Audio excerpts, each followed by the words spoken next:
So, I'm a cinephile. Now, what's a cinephile for people who don't know? Apparently, and I didn't even learn.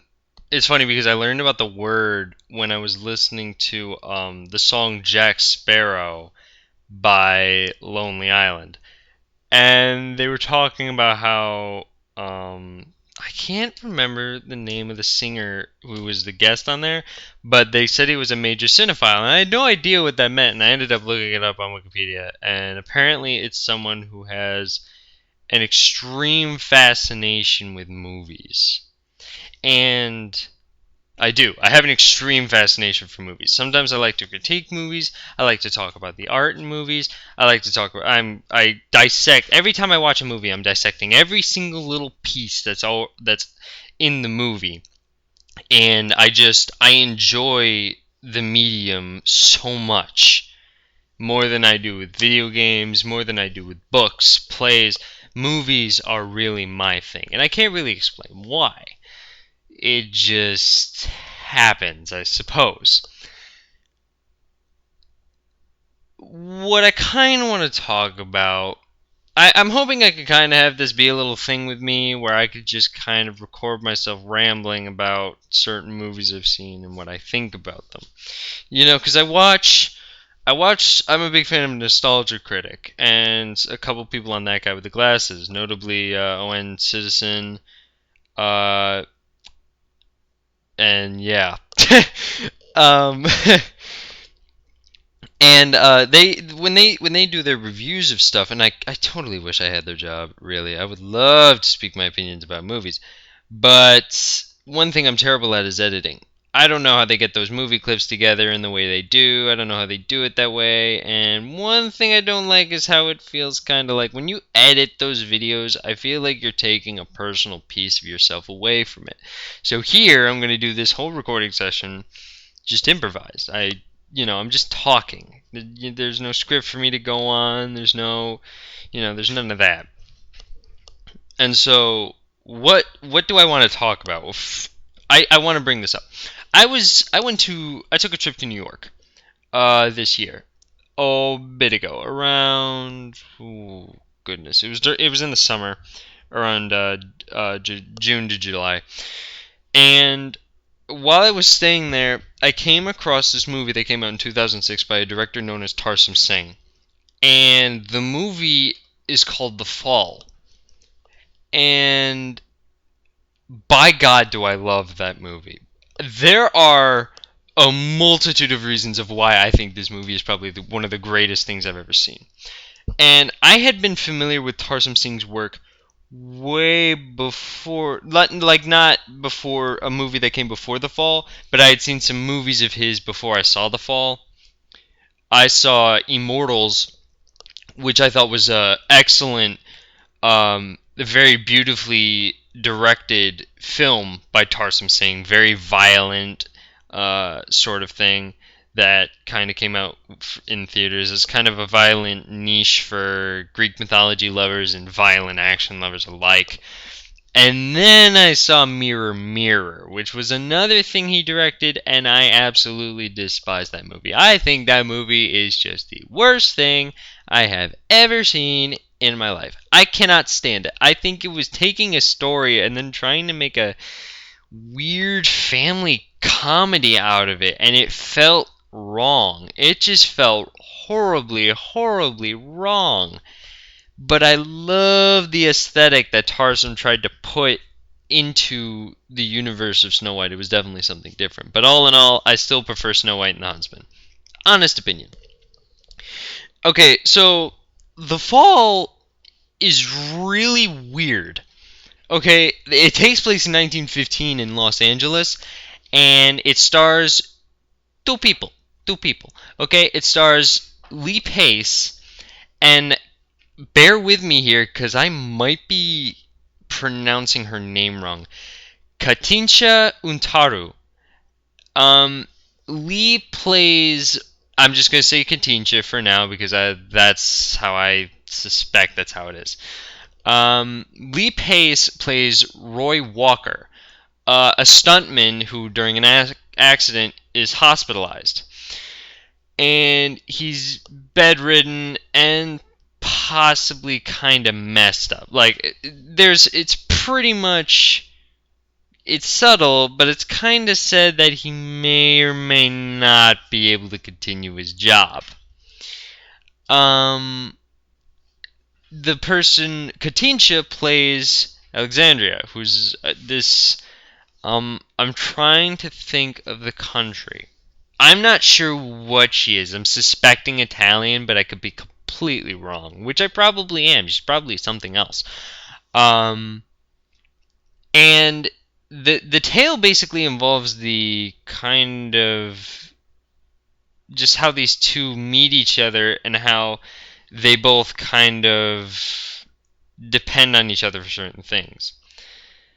Roy, the stuntman, basically he fell in love with this chick, and this chick, who was an actress, liked this other guy who was an actor, and basically, oh, he's obsessed with the chick,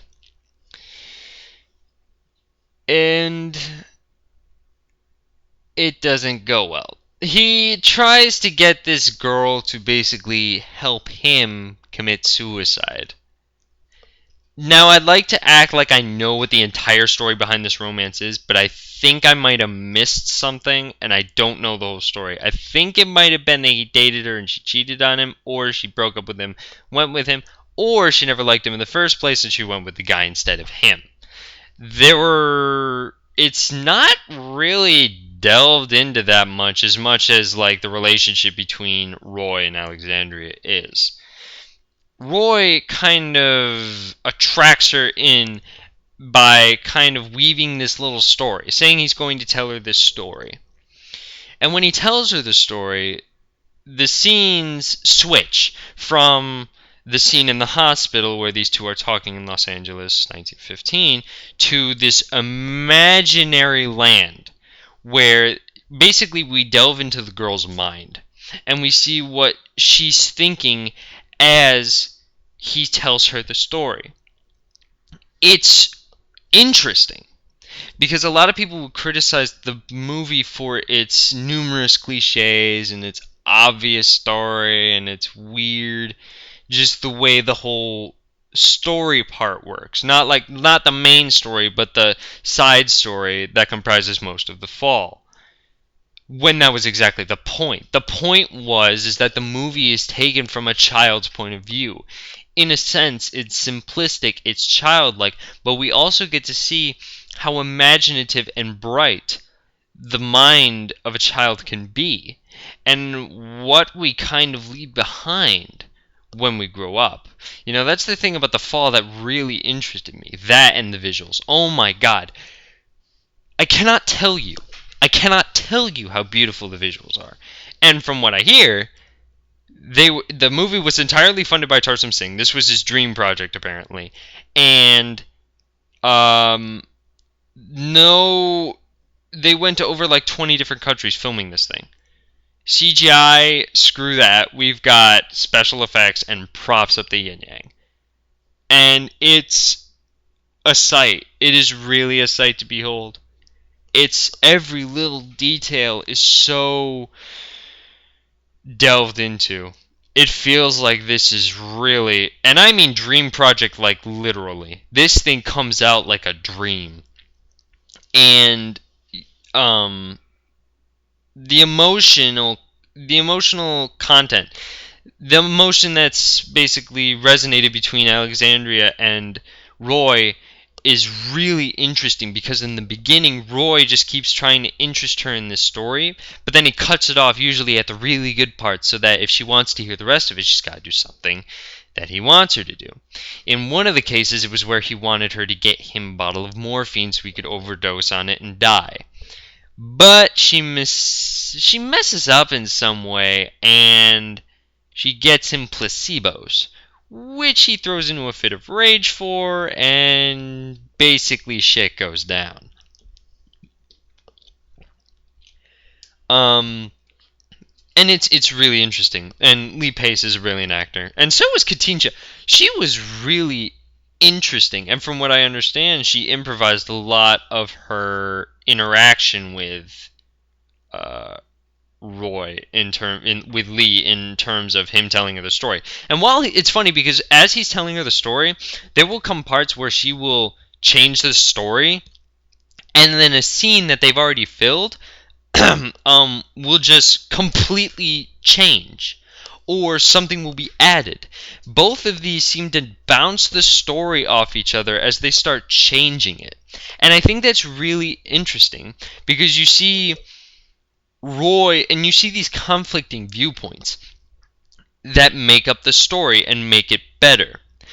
And it shows because the story that Roy tells her is delved in twist, cynicism, and background.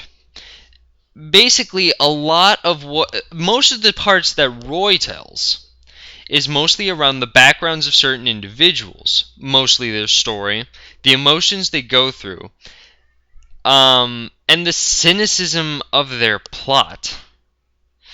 A lot of what Roy is going through right now because he's depressed as hell. He's bedridden, he's an unappreciated stuntman, he can't get the woman he loves to love him, and at this point he is just done with happiness. And when he's telling her the story, he adds in just these little jabs of depression like a trail of candy, you know? And you can really sense it. But when he tries to get to the most of the depression, of the most depressive parts, the girl will suddenly, Alexandria will just burst out and change the story. She'll change the story into something a little more optimistic. Then we get to her parts of the story. Most of her additions to the story involve solutions to the twist, which Roy provides. Roy provides the twists, and Alexandria provides the solutions. He creates the dilemmas, she creates, the solutions to the dilemmas. She's very optimistic. She delves a little bit more into the obscene. Like, a lot of the stuff she adds, like, with Roy, he usually talks about the swashbuckling adventures of these 5 individuals and how they work with each other to meet a common goal. There will come a point where they will meet certain people that will help them along the way, but the girl especially usually involves points where there is help for them, where it's not usually just this condensed 5 men on a journey. Sometimes they will gather different parts. Sometimes advice will come out of the blue for no reason. She wants to change the story in a way that makes her happy. Because at this point, she's in the hospital with a broken arm. And her parents have... yeah. Let's not get into that. I don't want to spoil... Who cares? I'm giving a review of the damn thing. But, yeah, she's not going through anything good either. It's funny because her story is even worse than Roy, but how they solve their own problems is different. You can see that in the movie Roy Walker, the stuntman, he is trying to cure himself by killing himself. In effect, he's releasing himself from what he seems to imagine as this prison. The girl, on the other hand, is trying to solve her problem through interaction. In this case, it's talk to every single person in town no matter what. She will interact with literally anything. And it even comes to the point where, in her friendship with Roy, she will do anything to keep him at this point because she really relies on him to keep her happy. Because she is not happy. And she's going through a lot of crap. And it's obvious that she's not happy. It even comes to a point when he accidentally realizes, because he'll end up waking up later and finding out that he didn't take that morphine, he took the placebos. This causes him to go into this rampage of anger, gets him pissed off, he starts knocking over everything, They try to calm him down. The girl is devastated because she thinks she's displeased him. But she needs him. So she rushes over to where the morphine was and she tries her best to get that morphine off the cabinet. And she falls and hits her head because she just wanted to cling to something, someone she could just rely on. And in reality, Lee Pace kind of portrayed a father figure in her, among other things. And I think that's what she also saw, what Alexandria saw in Roy, and that's why she relied on him so much. And he kind of did rely on her to kind of knock him out of this cynical little environment around him, because the hospital is very dreary. It looks very dreary, and it's very just not a place I want to be in. But this girl lightens up the party a little bit, and the way she also foils him. You can tell Roy has kind of an ego. Not only is he kind of manipulative, but he's also got this ego where he feels he's knowledgeable on the subject. And when he tries to weave his little story and plan, it kind of gets foiled when the girl starts telling her own side of the story. And as I said, I mean, while the main story of the movie is good, the artistic vision in the movie is just brilliant. Colors are extremely deep, extremely just bright, vibrant, different colors, a mosaic of just abstract beauty combined with a childlike sense of just imagination. And it's really just fascinating to watch this movie unfold and the style that it takes, which I absolutely find amazing. I think that this is one of the greatest movies I've ever seen in my life, not just for its deep plot and its kind of interesting dive into a childlike sense of storytelling, but also the way of how these two characters interact, bounce off each other, and solve each other's woes through their own conflicts. And how one story that they've made up off the top of their head and that they're adding on each time, this story that frankly makes no sense, but they used it anyways. And originally the goal of this story was for malicious purposes, but now it has become kind of a key, and a key to unlock the door that they use in order to break out of this psychological mess up that they're both in, because they've both gone through shit. And I think it's just fascinating as a movie. Possibly the best one by Tarsem Singh, honestly. I mean, I loved Immortals, but The Fall has this very underlying, just this, not only is it artistic, but it's also very psychological. It's also very deep in very subtle ways, despite its obvious storytelling. And I love it. I just love it. And maybe that's a fault on my part. Maybe I'm looking a little bit too much into the artistic endeavors that were taken into this movie. One thing especially that was very small but caught my eye that I think it was a little special. There's this scene when they're telling the story, the final battle between the 5 men and the army of General Odious.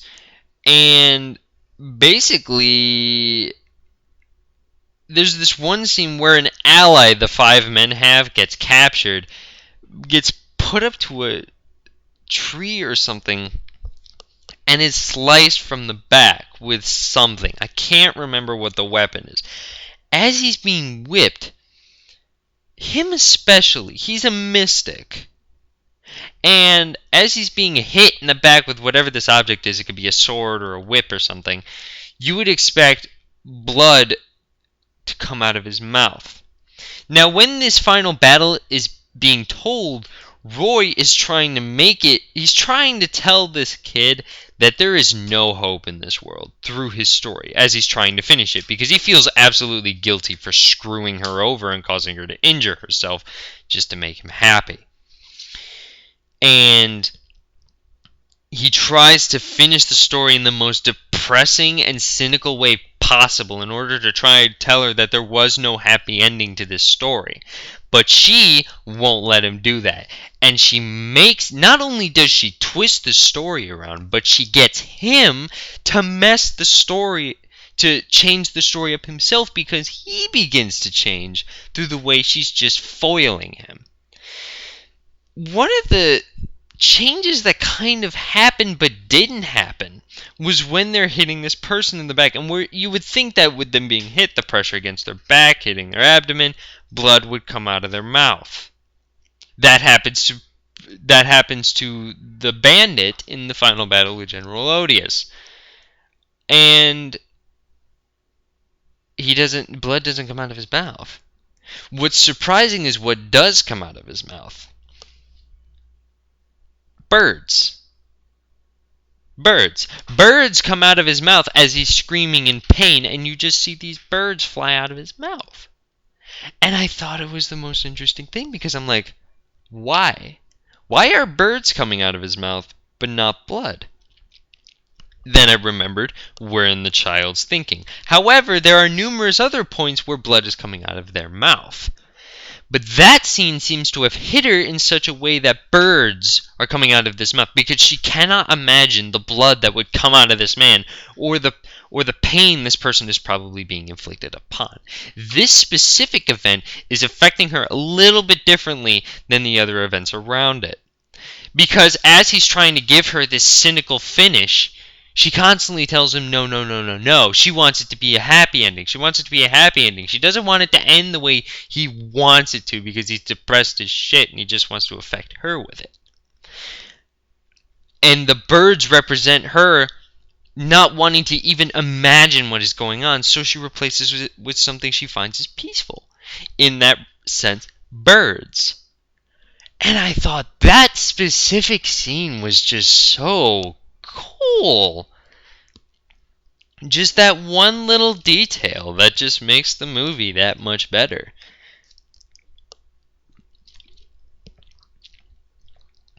Anyway, that's enough on my point. I think I've talked about this movie enough. I always believe that even if you know the plot, even if you know everything that goes on, you know every point, you know every plot twist, if it's a good movie, you won't stop watching it. You'll still watch it. You know?